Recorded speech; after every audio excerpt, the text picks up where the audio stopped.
Greetings, everyone. I'm your host, Baran Pourtahmaseb-Sasi, joined by Jayson Reed, and this is the Panther Business Briefing. If business was to choose a single word to theme philosophical discussions over among professionals and academics, I would bet that the concept of opportunity would be the most visited topic of conversation. When Jayson and I set ourselves to work on this podcast, we did so with the intent to create for ourselves an opportunity to further explore a few, if not many, of the ideas we were learning in our respective programs, and apply the many lessons onto real-world observations. Namely, interpreting current events and trends in various markets of interest through the lens of the theories we studied. We also saw this podcast as an opportunity to create a platform that would serve as an invitation to subject matter experts, academics, and professionals, and benefit directly from their wisdom and experience, packaging those conversations into episodes we would then present to the greater FIU community. Now, what we didn't anticipate was that during our journey to produce FIU's first educational podcast, we would eventually be presented with the opportunity to coordinate and moderate an academic panel for one of FIU's college departments. While I was reaching out to potential guests for our artificial intelligence series of episodes, one of spring semester's professors, Dr. Hemang Subramanian, immediately took an interest to it and wanted to learn more. After some discussion, he mentioned that the ISM department in the business of college wanted to host an academic seminar for the students, and that this would be a perfect opportunity for Jayson and myself to not only learn about some of FIU's best researchers in the field of AI, but to even better moderate a panel of them which could be recorded and shared to the greater FIU community. Again, Jayson and I didn't really go into this project planning to be facilitators of academic experiences beyond sharing our conversations with individual guests. But this was an opportunity for an experience in itself we just couldn't pass up.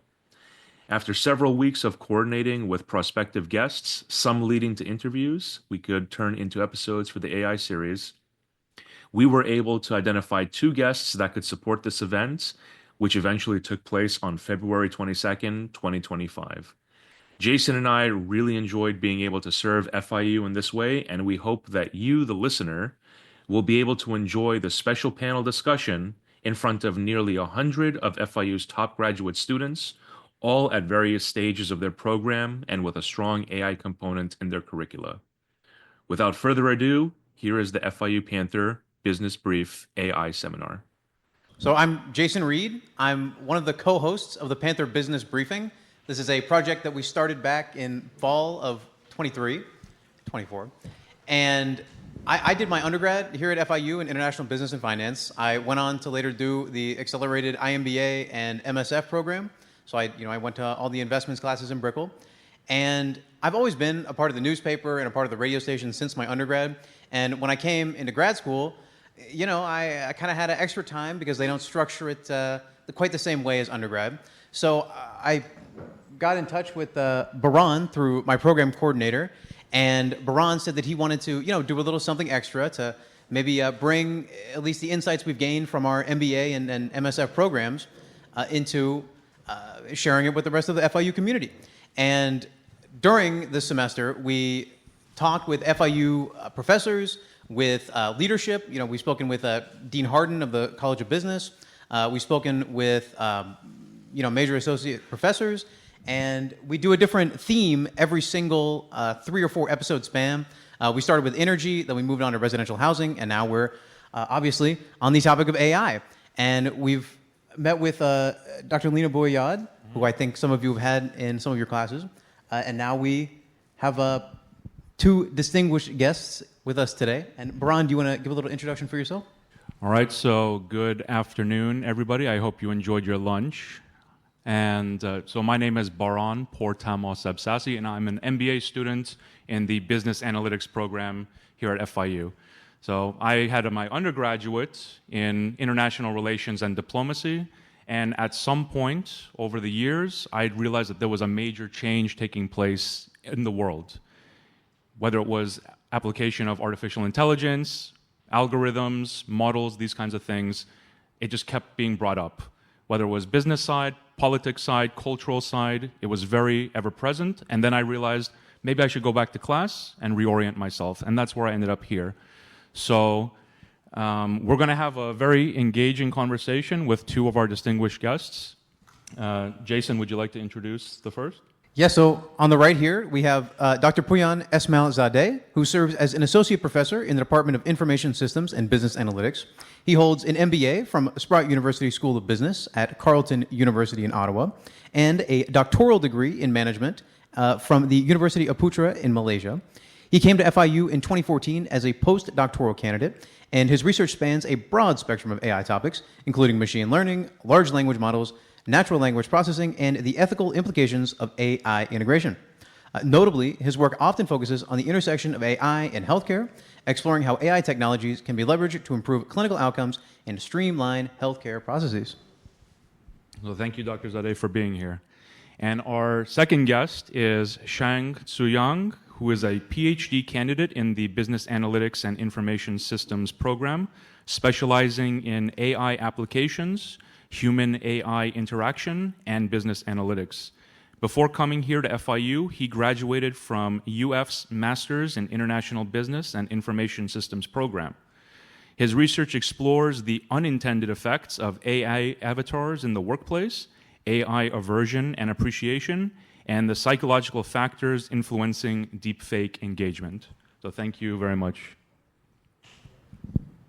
Yeah, so feel free to applaud, yeah? And to sort of break the ice here, we'd like to have each of you tell us a little bit about what brought you into your starting fields and then what catalyzed your enthusiasm in connecting it to the topic of AI.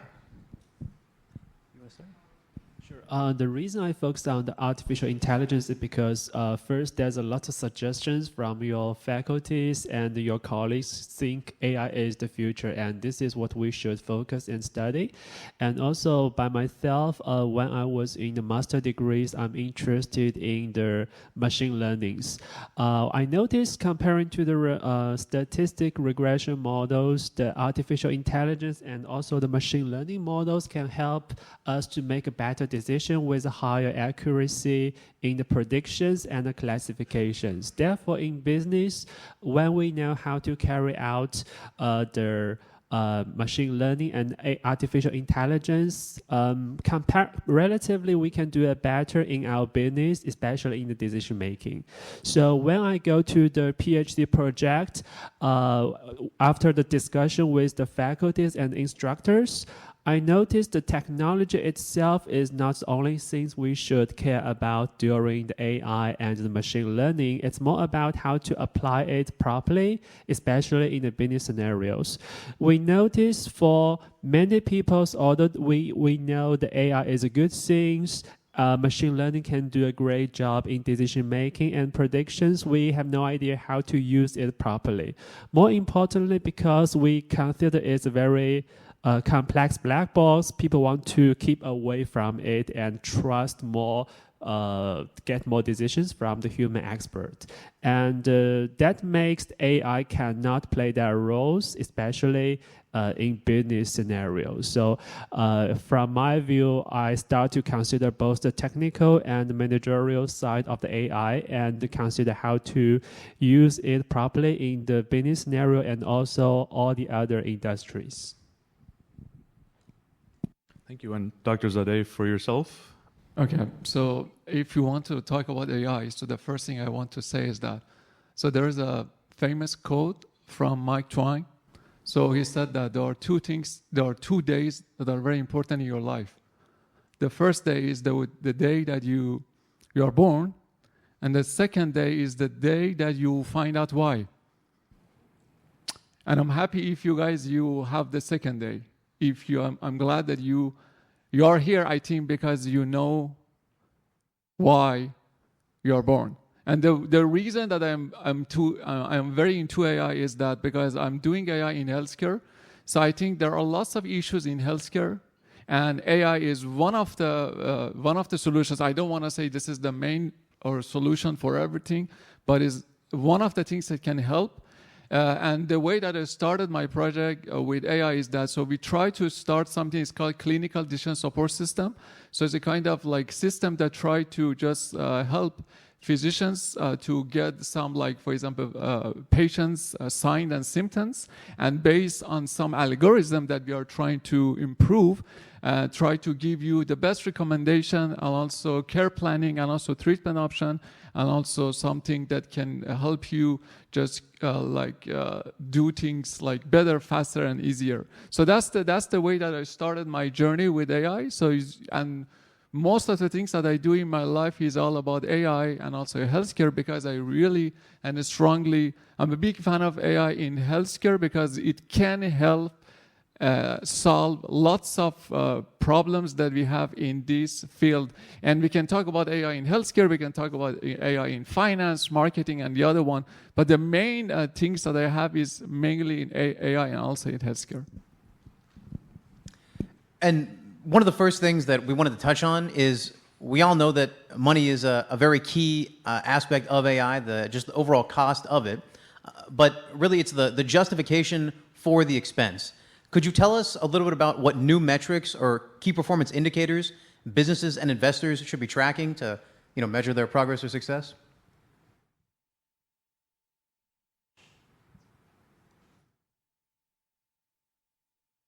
Okay, so speaking of KPI, so there are some similarities between like AI-based project and also the other things. Is that so? One of the main things that we have in as a kind of big KPI in AI is that, so we are trying to solve problem and we try to minimize error, right? You need to show that to what extent your model, your algorithm can solve a problem and we can minimize the error. It's very important thing, specifically in banking, in finance, in something like healthcare, that data is very, very sensitive and important. So you need to show to like managers, to investors that, hey, this AI algorithm is able to reduce the cost by 70% or 10% or whatever. It can reduce the error by 50%, right? So because if you cannot solve the error, the error side, we're gonna create another cost for you. So error accuracy is very important. So imagine you just want to have like algorithm in order to detect or diagnose cancer, right? So you need to show that your algorithm is just able to predict it like 99%. So its reliability is very important. So reliability and also the accuracy of your model, I think, is the most important KPI that we have, specifically in healthcare project, and also in some like sensitive data. So do you want me to continue or? No, that covers it. That covers it for sure. That's definitely a good bit of information. So taking it to the next level, if we understand that when it comes to research and also developing projects related to artificial intelligence, at some point you need to secure the confidence of investors, decision makers, leaders, whoever it is. Maybe if you could discuss for the students your experience of what that kind of process has been like for your research and your projects, and also maybe some recommended tips to give them some confidence so that when they're having that conversation, they can say the right things and get that confidence. I can share one of my experience when I used the ChatGPT, because now they just released the Deepfake, but the DeepSeek. But unfortunately, because FIU blocked the DeepSeek in their Wi-Fi, I didn't get a chance to use that technologies yet. But I've used the ChatGPT for maybe more than 1 year. One day, I'm just curious that I asked ChatGPT to please write a biography to introduce myself to all the others with more details. Surprisingly, it provided me a lot of sensitive information. The ChatGPT tell others what is my social security number, what is my birthdays. So it's really surprised me, because if you use the ChatGPT if you provide a lot of sensitive information to your ChatGPT, your account, for for any reasons, they will remember all these details. And if other people have access to your account, surprisingly, you will lose a lot of sensitive information. So this is one example. You need to be very careful when you interact and use with the ChatGPT during the daily life and the business. Imagine if you use the ChatGPT to improve your writing and you put all the important information about your business to ChatGPT. As long as your competitors get your account, they will get everything, as long as they ask the right questions. So speaking of like pitching idea to investors, actually this is one of the main like skills that a student actually need to learn, is that at the end of the day, so you need to just go in front of like some like sharks, and you need to just speak about the project that you have in your mind. So one of the main thing is kind of, you're gonna start with a very strong hook. So is that what problem that AI gonna solve, right? This is a very important thing that sometimes, for example, I've seen that lots of students just come to me, hey, I just want to just use AI in my company, but I don't know why. I said, okay, so how are we gonna use it? So I just want to use AI. It's a kind of, because this is something that everyone just talking about AI, so my company decided to use AI. But this is not the case. The case is that you need to solve a problem. So what problem you want to solve? That's the very important and starting point. So what problem you're gonna solve? The problem is related to your CRM. The problem is related to automation. The problem is related to productivity. The problem is related to too much cost. So what is the problem that you want AI to solve for you? That's the most important thing, because otherwise people don't pay attention to your pitch. If you don't say that this is the right problem and this is the right algorithm that I have in order to solve that problem, right? So don't start with the algorithm. Don't start with something that, for example, everyone knows.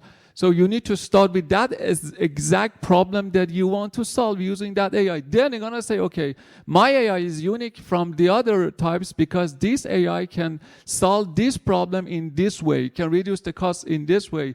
And also, if there are some other like competitors, you're gonna explain what is your competitive advantage, what value your AI is trying to like add to my company if I use your AI, right? So that's something that I can tell you like in like 2 or 3 minutes.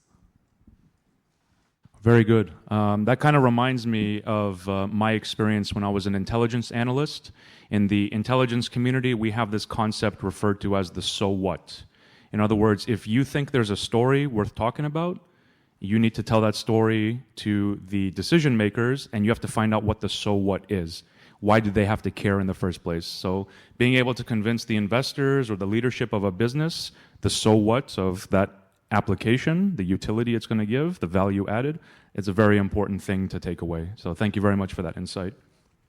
So that being said, I guess we could start transitioning into the potential regulation side of the conversation and some of the implications, because we know that there's going to be a lot of competition involved with artificial intelligence as it develops, as it takes new form. And with that might be some rules or lack of rules that would be considered, whether at a social level or at a company level, whatever. So as far as promoting AI innovations are concerned, are there any particular obligations that you two would feel, either from the research side, the application side, the decision managerial side, should be considering for AI? The first thing coming in my mind is, again, the information security things. Just like social media, now we know a lot of companies and business, they try to utilize the data in social media to help their business.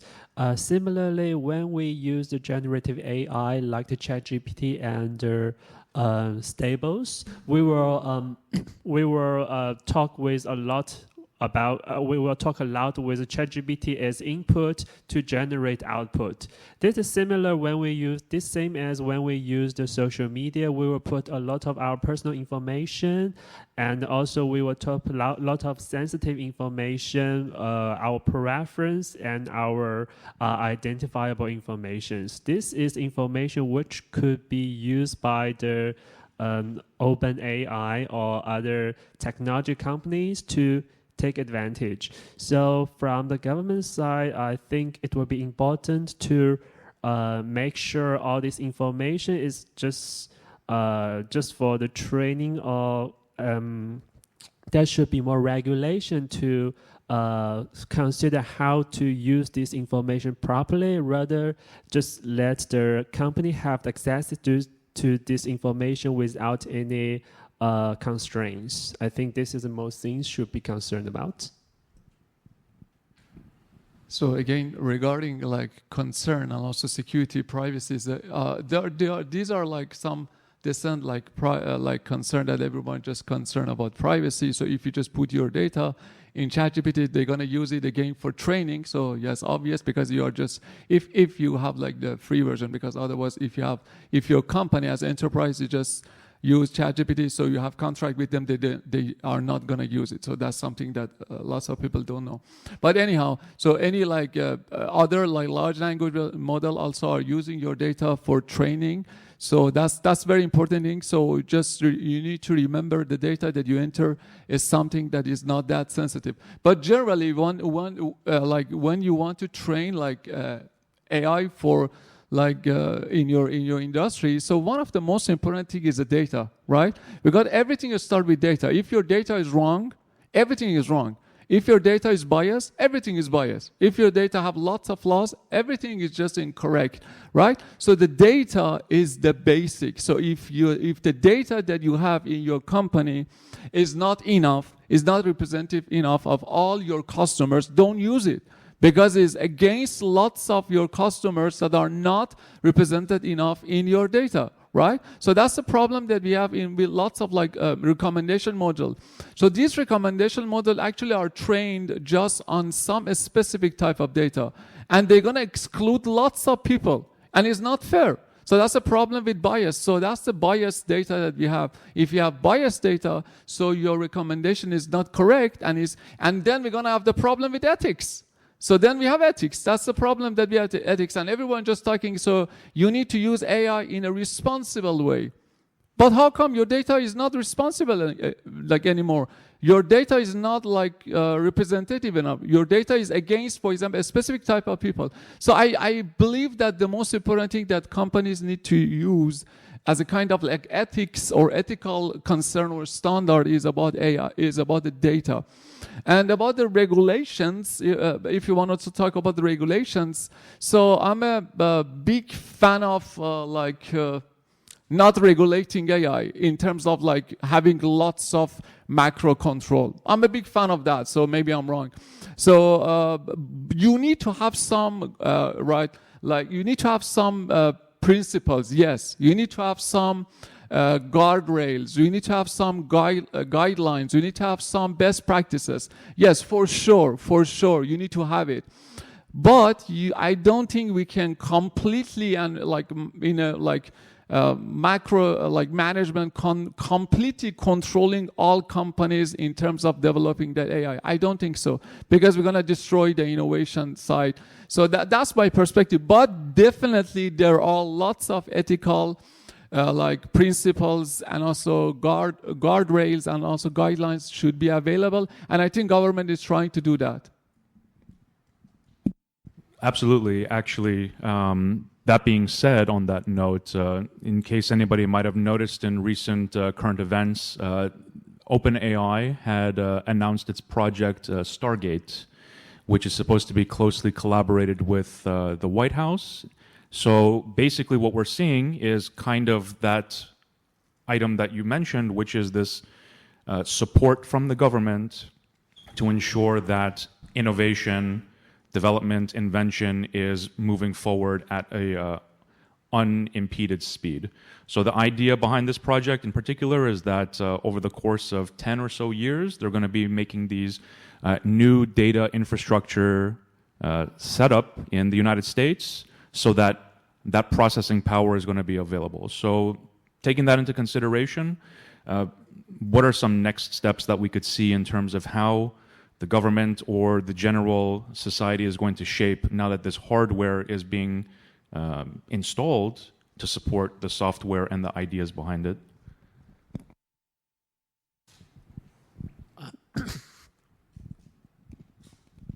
I'm not familiar with the hardware part of the AI, but I suppose the hardware and the software is the two base, two foundations which support the development of the artificial intelligence. Now we know there's a lot of companies they can provide better CPU, and also we know there's some algorithm like the DeepSeek, or in future there will be more advanced algorithm. They can use less computation power to do the better things. There are some people think the low computing cost algorithm will make the CPU not necessary anymore. I don't think so, because I think in future when we try to figure out some more complex things, we still need a very powerful support from the hardware, and also the advancing algorithm of the large language model can help us to figure out the more complex questions with the same computer power. So from my side, the algorithm and also the hardware of the AI is the two important resource to support its future development. You know, the first thing that just comes to my mind is that, so when we are talking about like innovation and also helping companies come up with their own like models, the first thing is that, so I think big companies these days, they're gonna have their own data center. So look at, for example, XAI. They have their own data center. So I'm not sure how many of you guys you just tried Grok 3, just as announced like 2-3 days ago. So that's from XAI. So some of you guys, you say yes. So Grok 3 is one of the recent like large language model from Elon Musk company XAI. So for that specific one, so the training, they use 200,000 H100 GPU from NVIDIA.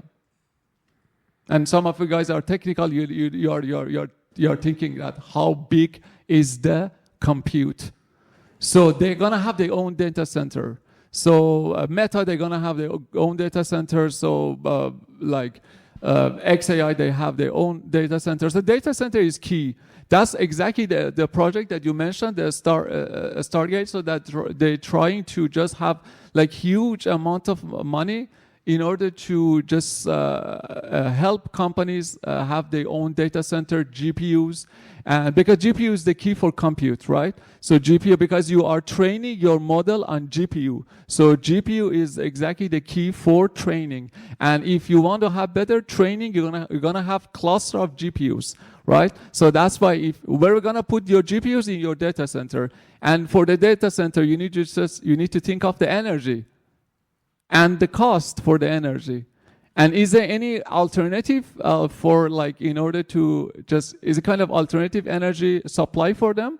That's another key question. It's not only electricity. So maybe we're gonna have another alternative like energy supply for them. That's another thing that I think they need to think about it, because these companies need their own data center. And the data center means another cost, so another supply for energy. I think that's something that Stargate also is trying to do in order to help companies with the data center.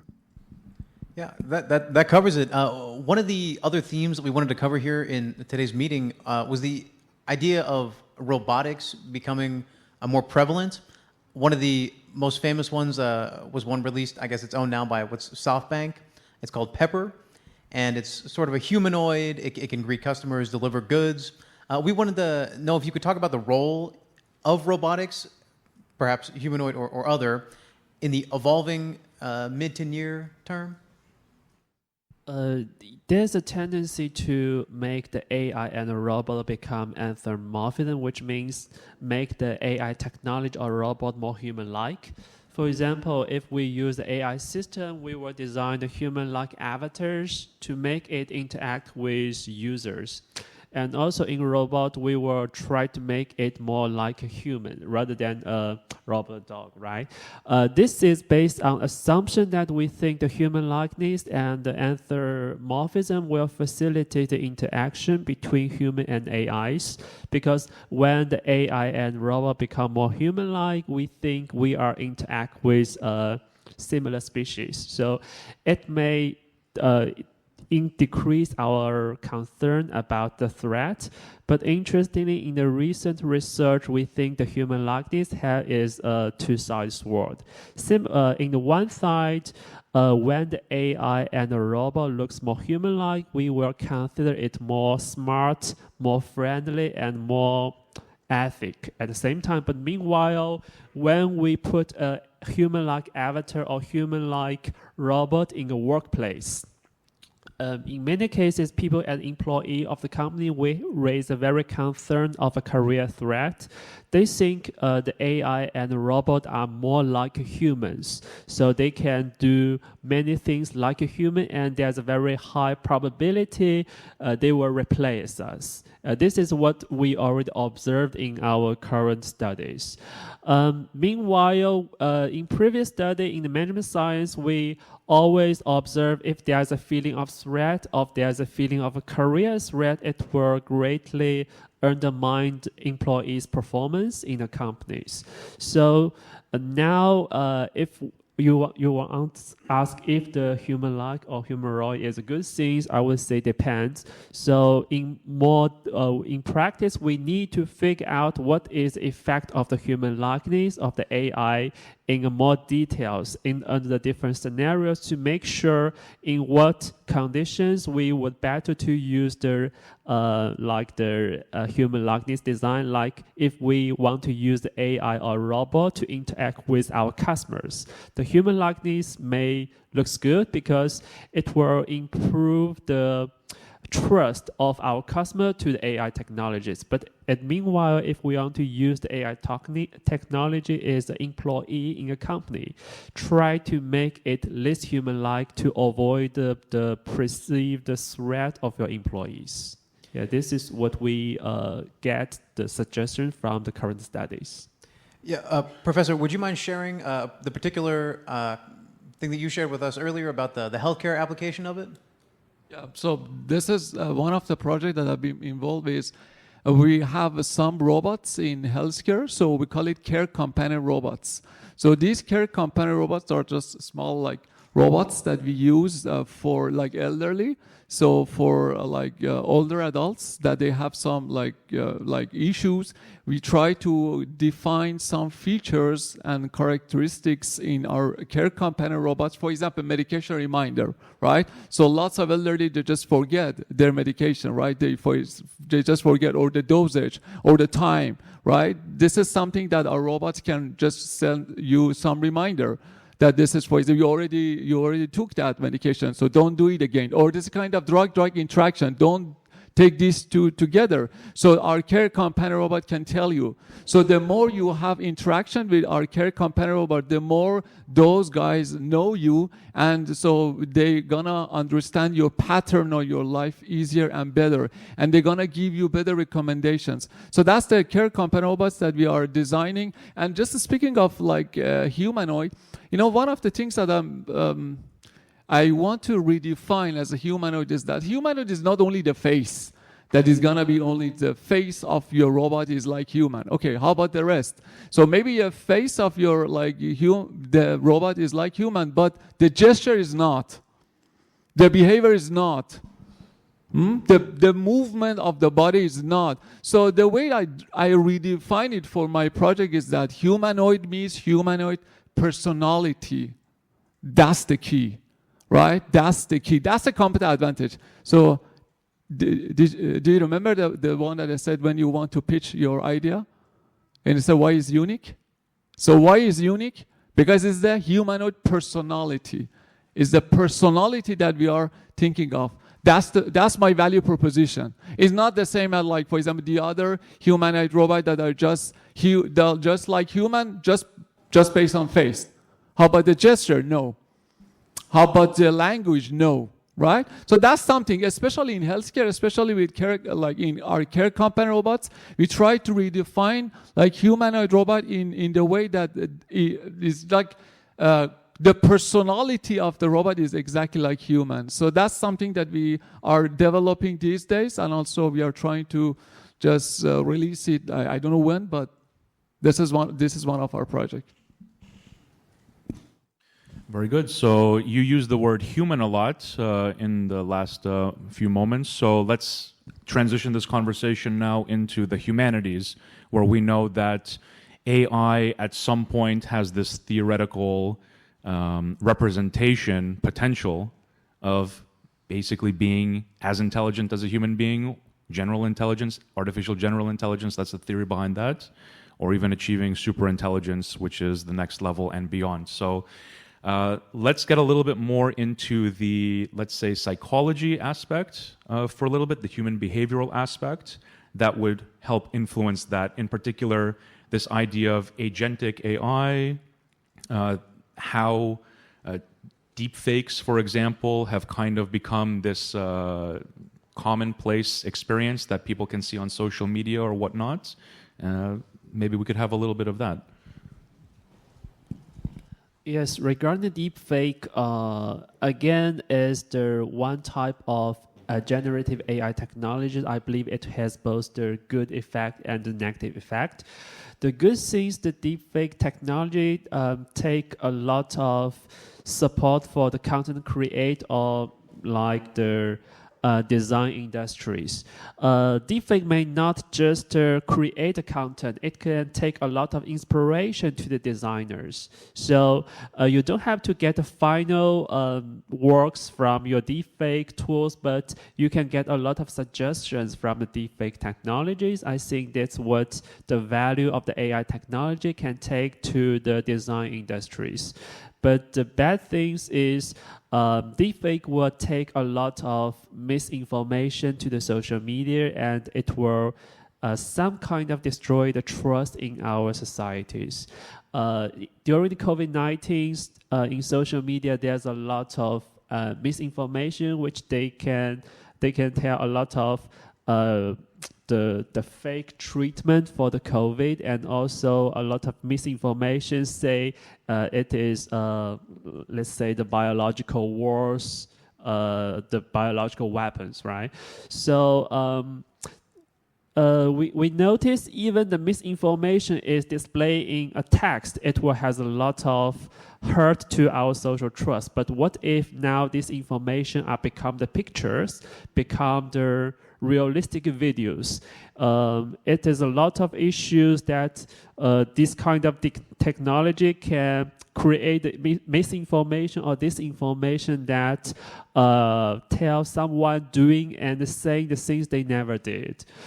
So I think the next step is for our industry is figure out how to use the AI to compete with AI.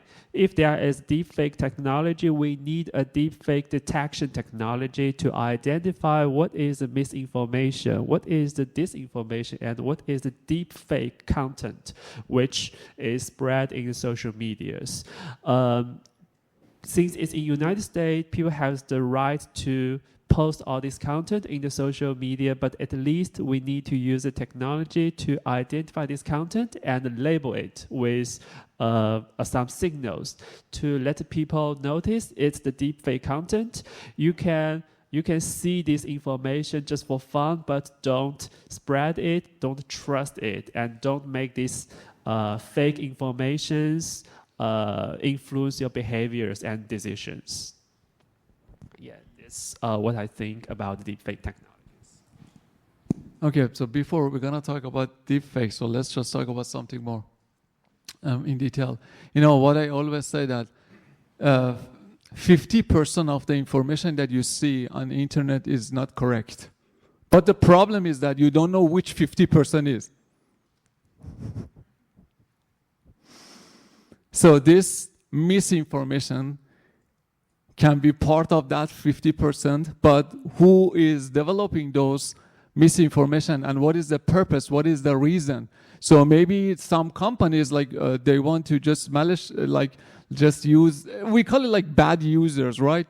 Like bad users or the robots of those users that try to just provide lots of misinformation like about specific topics in order to just maybe for like content moderation or any other malicious reasons. But this is one of the problems of AI, definitely, because whatever you have in your life is kind of like a double-edged sword, right? So AI is positive and negative, for sure. One of the negative side of AI is that misinformation and also wrong data that, for example, AI can or our bots can generate, and we're gonna put it on the internet. And how we're gonna detect those fake like data? We can use AI. Definitely, we can use AI. We can use bot in order to detect those like fake information, or we can just use the community-based rating. So the way that now, for example, Meta is just leave it to people, right? In order to just label it, this is a fake, this is like wrong information. But definitely, so deep fake is one of the problems that we have with AI. And also there are lots of new algorithms that try to find this misinformation on social media. Again, that's lots of things gonna happen because if you have new algorithm to detect it, so those bad guys also, they're gonna have new algorithm to generate new types of like deepfake, right? It's all the time is that's the problem. Right. So now that we kind of had this door being opened when it comes to ethics and what's considered correct, what's considered appropriate behavior, let's kind of change the conversation to this ethics and philosophy discussion for a little bit before we eventually close and open it to the Q&A. So we have this concept in the theoretical discussions with artificial intelligence that's referred to as AI alignment. And this is kind of a subject that we've been exposed to a few times so far in this conversation. And the bottom line basically is the AI doing what people want it to, or is it doing more damage or leading to unintended consequences than not? Is that alignment taking place? So there's a few general perspectives.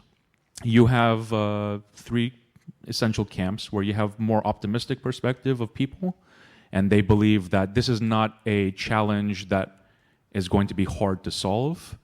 And then you have the more cautious perspective. They feel like that problem is actually going to be a long-term problem and we have to kind of slow down. And then the third one is going to be something somewhere in the middle. So overall, how would you two approach these perspectives? Are there strengths? Are there weaknesses to their arguments? Are there things that we could be confident about? Overall, it's not a simple question because the influence of AI to United States may be different from the China, may be different from the Europe, and also the influence of AI on the design industry may differ from the programming industries. There's a lot of different people, different communities, different country, and different industries. The influence of AI may not be different, may totally different. I can share one of the experience. If you live in the Brickell or you have traveled to the California, you will see the food delivery industry has changed a lot. We have a robot delivery cars, right? You don't have the human delivery anymore. So somehow, because the AI, the robot cannot go upstairs, so some of the human, so they cannot replace all the food delivers totally. But once, let's say the robot becomes superhuman-like, they can say something, they can deliver food, they can go upstairs, they can just deliver the food to customers' hand. the food delivery is totally replaced by the AI technologies, right? But in other scenarios, if the AI technology can be used for decision making, can provide you some alternative for the decision making as a managers, your job is totally facilitated. You can get the super smart assistant to give you a lot of information, a lot of suggestions, which can help you to do a better decision making. That can makes you do a great job in business, and your boss will think you are smart.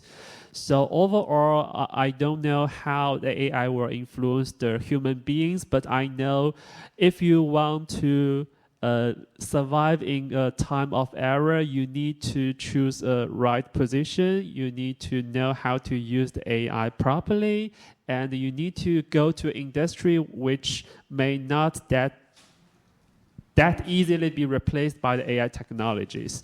If you determine to be a food deliverer, your career life may be almost down. But if you are managers and know how to use the AI technology properly for your decision making, you make it, you will be a super stars in the business. I think it's a very open-ended question, but the answer is you need to know how to let the AI technologies to support your success.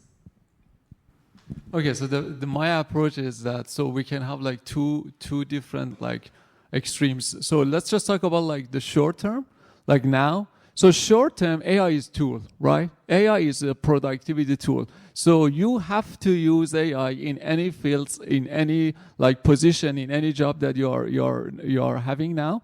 So you need to use AI, and you just need to consider it as productivity tools, something that can improve your productivity, something that can help you do things easier, faster, better, smarter, minimizing error, right? So that's the way that I'm just thinking of AI now for short term. And another thing that I always just think of whenever like people are just thinking of like automation, that AI gonna replace me or not. So the best way that you can do for yourself is that try to break down your job or your whole like your job into a smaller task, and you just see and calculate what percentage of your job task can be automated.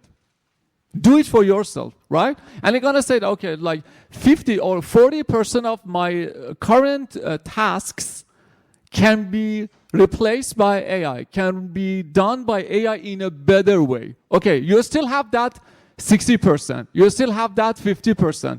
This is your this is your spot to shine. You still have like 60%, 40% to use AI or other tools in order to create value, right? This is for short term, right? But definitely in future, in long term, maybe long term is going to be 10 years or 20 years or whatever. So they are coming, so robots are coming. So we have like, as also he mentioned correctly, so we have delivery robots, we have robots in healthcare, we have robots in all other like fields for decision making.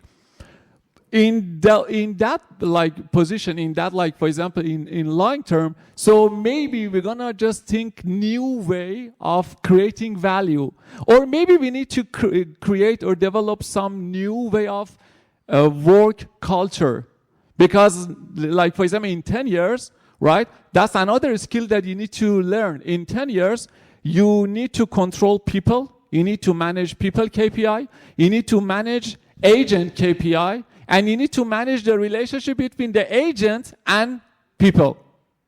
These are some skills that you need to learn, right? So that's something that you need to remember also in future, that is not only human. So we have human, we have agent and human, and by the way, agent and agent. Imagine we have robots and robots, so you're gonna understand how to manage this. So these are all the challenges that we have in future. That's my perspective for future. We're gonna define new way of creating value. Yeah. So moving on a little bit with the nuanced perspective that you sort of encouraged us to take, where we should look at the responsibilities that we have in our roles and kind of determine, say, 60% of this, will be replaced by AI. There's a camp of people called sort of the existential risk thinkers, And these advocates say that we should maybe, until we fully understand the nature of the replacement that AI will have, we should maybe slow development until that understanding is really all there. Could you speak on that?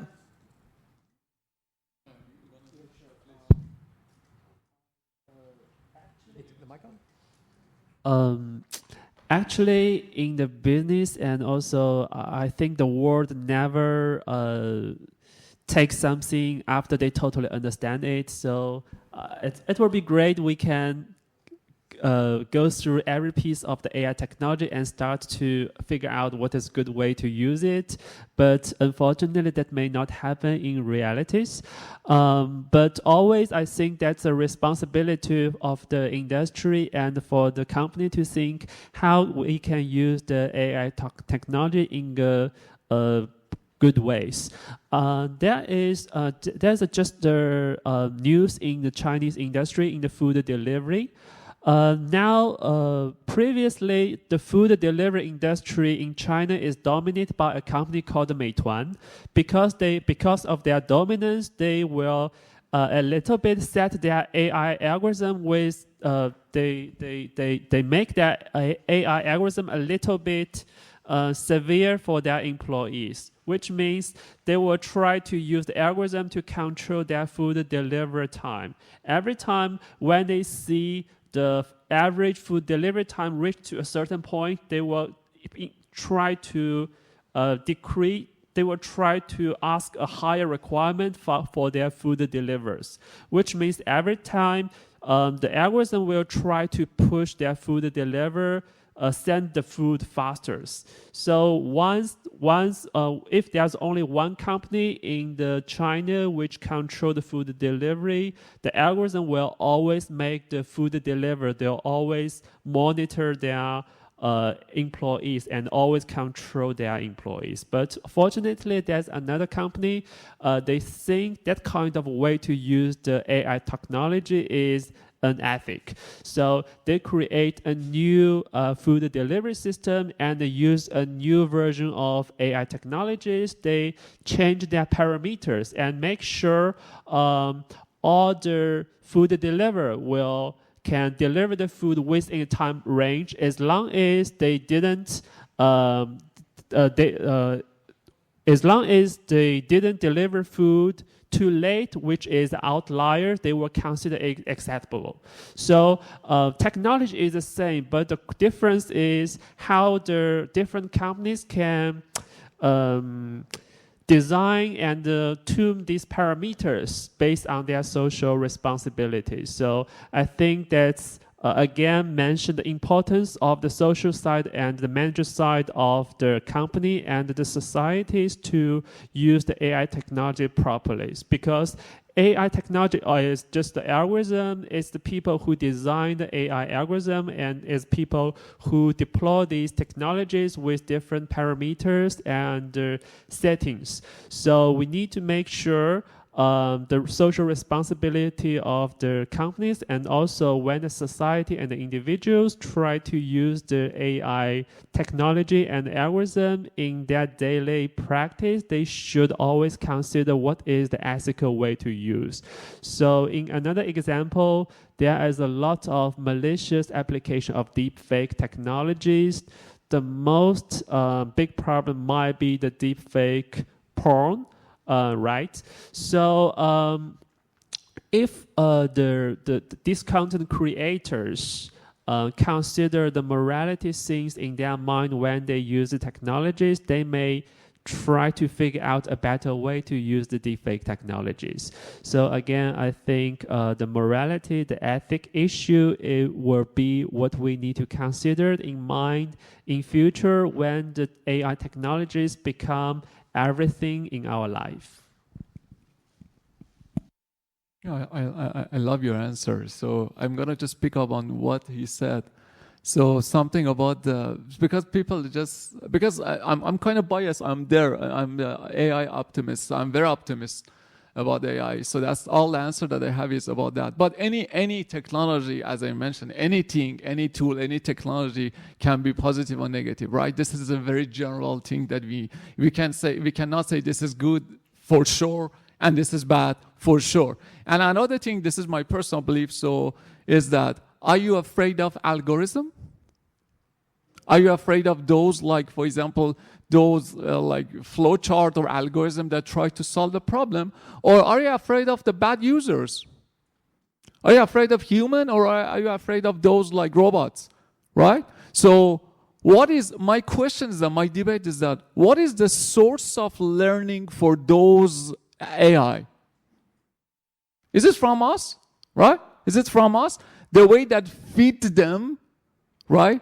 This is the way that we feed them. We feed them with our training, with our data, as I mentioned, is a bias one dimension. So that's what I'm always, this is my always like thinking that, are you afraid of people who gonna use it in a wrong way, or who gonna train it in a wrong or malicious way, or are you afraid of those algorithms, right? That's the main question. So to be or not to be, right?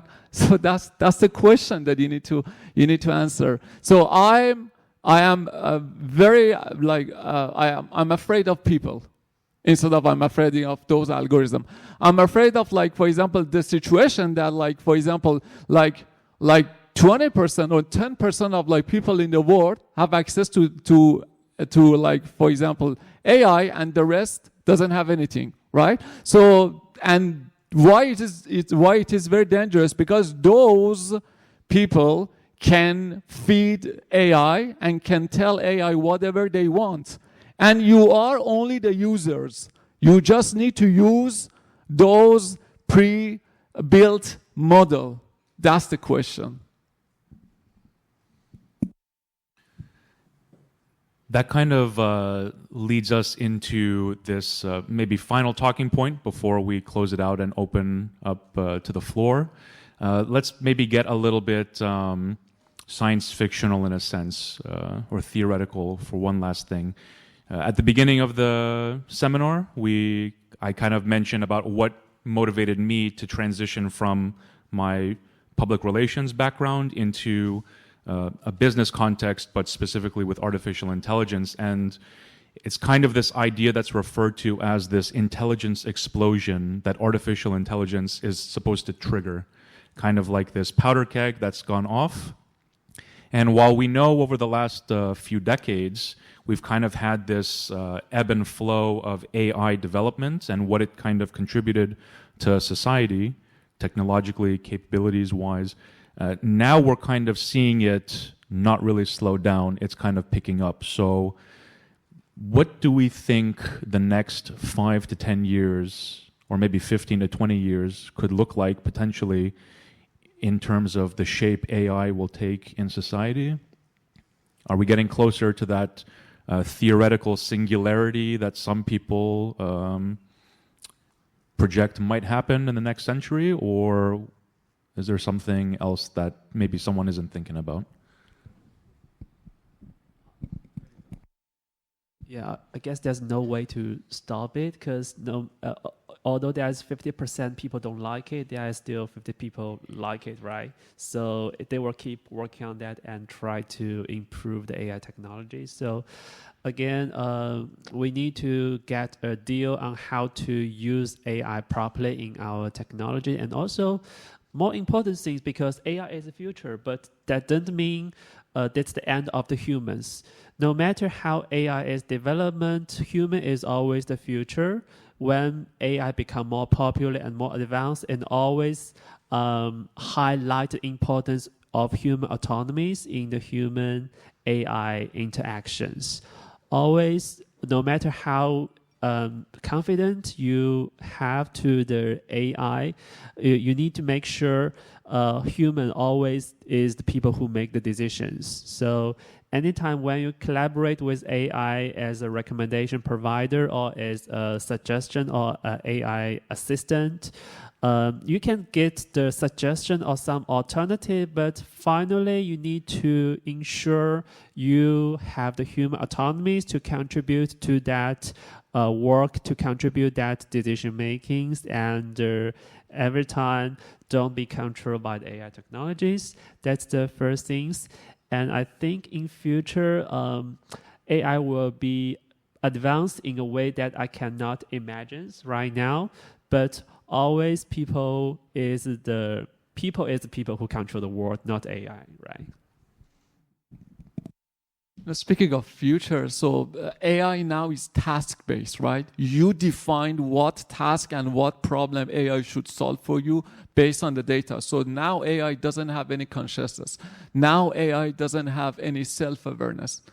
So maybe in 10 years that we are speaking of like AGI, so like artificial general intelligence, that type of AI can just think for itself, can decide for itself, can just make all these things based on his or its whatever like experiences, right? That's gonna be the issue, because now AI doesn't have any self-awareness, right? So you define the task and it's gonna do the same thing that you already defined. So based on the prompt or whatever. But in future, if you're gonna just think of like in 20 years or maybe like 10 years, I don't know, if you're gonna get that AGI, so artificial general intelligence, it means that that's the point of singularity, that it means that so AI can just do everything from A to Z without your decision making and also even without your presence, right? So it doesn't need you at all. That's gonna be maybe it's gonna be the problem, because in that situation, so AGI can just decide what is the best thing for robots or what is the best thing for AI. So then is gonna be the issue. But we're gonna reach any time, we're gonna reach a point in the story that, for example, we're gonna say we have AGI. So lots of people say yes, lots of people say no. So AI gonna get consciousness or self-awareness. Lots of people say yes, lots of people say it's impossible. So that's a debate. That's a question that is not even solved or answered. So there are lots of debate that AI or like robotics or this type of like mechanism cannot generate self-awareness at all. Lots of people say yes. Yeah, so that's the problem of doomerism, that we're gonna have Terminator or whatever, or that's something that lots of people just think of. But is something that so to me is possible that we're gonna have AGI with self-awareness. It's possible. So lots of people say yes or no, but to me I think it's possible. Yes. Okay, well, thank you very much, Dr. Zadeh and Zhang Ziyang. If we could please give them a round of applause.